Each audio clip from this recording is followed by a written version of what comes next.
All right, so we're diving into that crazy Champions League match everyone's been talking about. Manchester City and Real Madrid. I mean, what a game, huh? Absolutely. We've got these two sports articles, each one looking at the match from like a totally different angle. Should be interesting to see what they say. Definitely. But, the big question everyone's asking is, did Man City choke? I mean, come on. Or is there more to the story? What do you think? Well, let's see.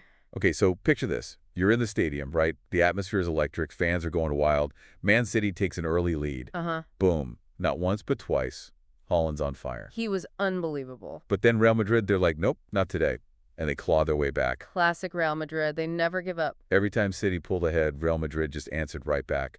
I mean, talk about a nail-biter. What's fascinating to me is, Man City's recent track record in the Champions League. They haven't won the last 4 matches where they scored first. Really, 4 in a row. Yeah. So this might not just be a one-time thing. It's kind of becoming a pattern. Makes you wonder, what's going on there. Yeah, it makes you think. And you could just feel the frustration in the post-match interviews. I mean, you read John Stone's comments. The defender, he was talking about this like anger and frustration in the locker room after Real Madrid scored those late goals. I bet. And then there's Guardiola's starting lineup, 5 center backs. Can you believe that? 5. Wow. I mean, it's like he built a wall to try and stop Real Madrid's attack. Right? But did it work? Did that strategy maybe backfire in terms of their own attacking? That's what I'm curious about. So, okay, for people who maybe aren't as familiar with all the ins and outs of football tactics, explain that. 5 center backs. That's pretty unusual, right? Oh, absolutely. Usually you see teams with 4 defenders. Right. So by adding that extra center back, Guardiola was clearly putting a huge emphasis on defense. Maybe even sacrificing some offensive power to do it. Makes sense. So let's look at the stats here. One of the articles mentions that Man City has already conceded more goals this season than all of last season. Yeah, that's a big jump. 57 goals in just 38 games. Wow. For a team that's known for their tough defense, that's a lot. It is. So is this the beginning of the end for their unbeatable defense? Or are they just facing tougher teams this year? I mean, the competition is fierce. That's the million-dollar question. Are they slipping up defensively, or are they just, up against some really strong opponents? It's hard to say for sure. Yeah. All right, let's switch gears a bit and talk about Real Madrid. Okay. Vinicius Jr. was incredible. That guy was on fire. Yeah, he was amazing. But there's a story here I think you'll find interesting. Before the match, some Man City fans put up this banner, right, mocking Vinicius Jr. for finishing second in the Ballon d'Or race and Real Madrid's decision to boycott the ceremony. Oh, wow. So I got to ask, how do you think something like that kind of taunt, would affect you if you were in his shoes? Well, it's tricky. I mean, for some athletes, that negativity could really mess with their heads. But for others, it's like fuel. It fires them up even more. Yeah. And with Vinicius Jr., it seems like it was the latter. He actually said the banner just made him stronger, gave him more motivation to prove everyone wrong. He definitely played like it, like he had something to prove. Absolutely. And this kind of ties into something one of the articles talked about. Using negativity as fuel. It's like this thing you see in sports all the time. Turning those negative vibes into power, into success. Pretty fascinating, right? It is. It's a powerful thing. Channeling that anger, that frustration, and using it to push yourself harder. Vinicius Jr., he's like a perfect example of that. He is. Now we need to talk about Paul Merson's prediction. He's saying Man City has no chance in the second leg. No chance. Wow, that's a bold statement.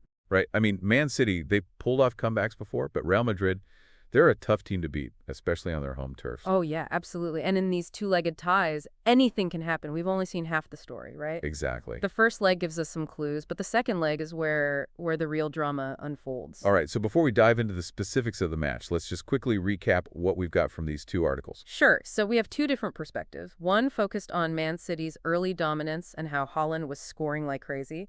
The other highlighted Real Madrid's flexibility, their tactics, and that explosive performance from Vinicius Jr. We've also got some contrasting opinions, right? From the Man City camp, they're cautiously optimistic, while some folks on the Real Madrid side are making some pretty bold predictions. Okay, great. So we've set the stage. But now let's get into the nitty-gritty. What tactical decisions from both sides really jumped out at you in this first leg? Well, for me, it all starts with Guardiola's 5 center back formation. Yeah, it was definitely a bold move. 5 at the back. It definitely got people talking. I mean, on paper, it seems like a good way to try and shut down Real Madrid's attack, but did it really work? That's what I'm wondering. I mean, you'd think 5 defenders would make them super solid at the back, right? But they still let in those 2 goals. What happened there? Was it a tactical mistake by Guardiola? It's hard to say for sure. It's not that straightforward. I mean, the five center backs, yeah, they might have given them extra cover in some situations, but it also seemed to like disrupt their usual attacking flow. Oh, interesting. They weren't as fluid as they usually are. Their passing wasn't as sharp. They just weren't creating those clear-cut chances we're used to seeing from Man City. So it's like Guardiola was trying to fix one problem, being vulnerable to Real Madrid's attack, but he ended up creating another one, almost like it backfired a bit. Yeah, maybe. Football's all about making adjustments, reacting to what the other team's doing. Sometimes a change in tactics works brilliantly, and sometimes it has these unintended consequences. And in this case, it felt like Real Madrid, they kind of figured out how to use this unusual formation to their advantage, how to exploit the gaps. Okay, so let's talk about how Real Madrid played. We talked about Vinicius Jr.'s performance, but what about the rest of the team? What were some of their strengths that really helped them come back from behind and win this match? Well, one thing that stood out was their midfield. They just completely dominated. They controlled the tempo, they broke up Man City's attacks, and they created tons of chances going forward. Yeah, they were really impressive. Especially Jude Bellingham. He had an incredible game. Oh, absolutely. It felt like he was everywhere. Right. Winning tackles, intercepting passes, driving forward with the ball, and he even scored the winning goal. That's the thing about Real Madrid, they just find ways to win even when they're not playing their absolute best. They just have that never say die attitude, don't they? Absolutely, and they've proven it time and time again, especially in the Champions League.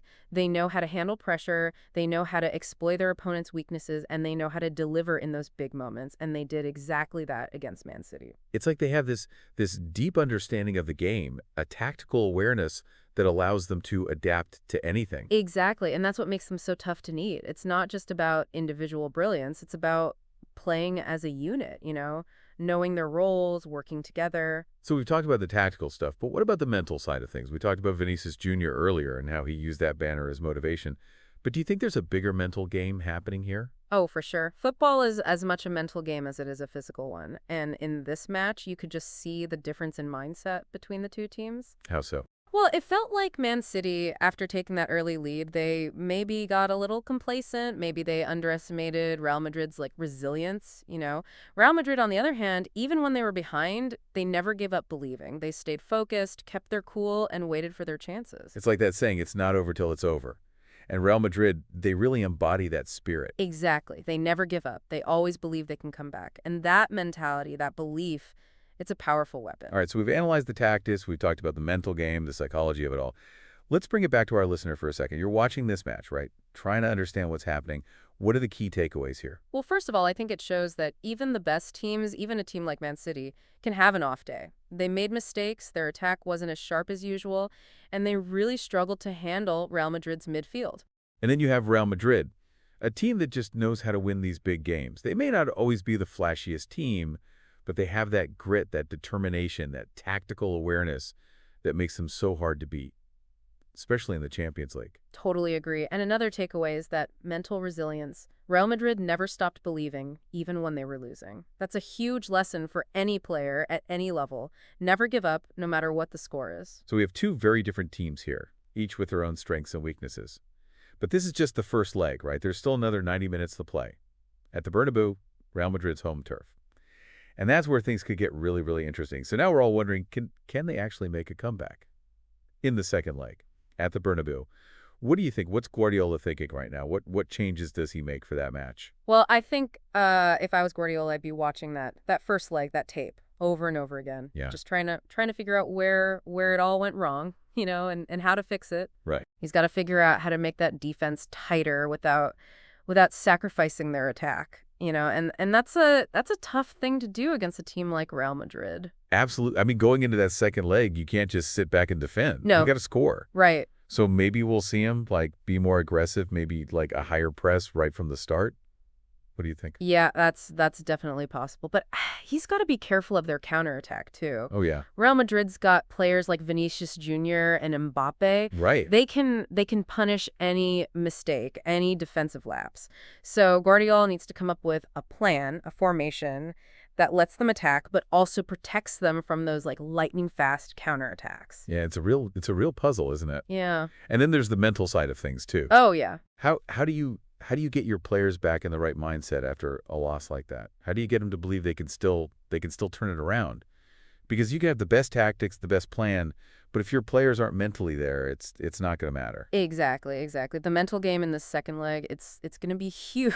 Huge, yeah. Man City, they need to walk onto that pitch with confidence. They need to be hungry to prove themselves. They have to believe they can overcome that deficit from the first leg, and that comes from Guardiola, from the leaders on the team, from that team spirit that's made them champions before. So we've talked about tactics, the mental game, everything. Let's go back to that question we asked at the beginning. Did Man City choke? Or was this just Real Madrid being Real Madrid, a team that just knows how to win in these big moments? After talking about all this, I think it was both. A bit of both. It's not, yeah, yeah. I mean, Man City, yeah, they made some defensive errors and they maybe let their guard down a little bit. But Real Madrid, you got to give them credit. Right. They were resilient, they were disciplined, and they finished their chances. They punished Man City for every mistake, for every moment they weren't focused. It was a good reminder that even the best teams in the world, they can be vulnerable, Oh yeah, especially in the Champions League. The margin for error is so small. absolutely. One moment of brilliance, one little mistake, and it can change the entire match. That's what makes it so exciting. The Champions League, Oh, yeah. the drama, the unpredictability. You never know what's going to happen. It's like anything is possible. Exactly. Well, we've covered a lot today. We From have. the action on the pitch to all the tactical stuff to the mental battle. It's been a great deep dive. It has. It's been fascinating, really, looking at these two articles breaking down this amazing match. It's a reminder that football's more than just a game, It's about passion, it's about strategy, it's about the human spirit. It is. So now we wait for the second leg. Can Man City pull off a comeback? Or will Real Madrid do what they do best, take control on the European stage? We'll all be watching to see how it all plays out. Until then, keep thinking about those tactics. Keep that football passion alive. 24-2.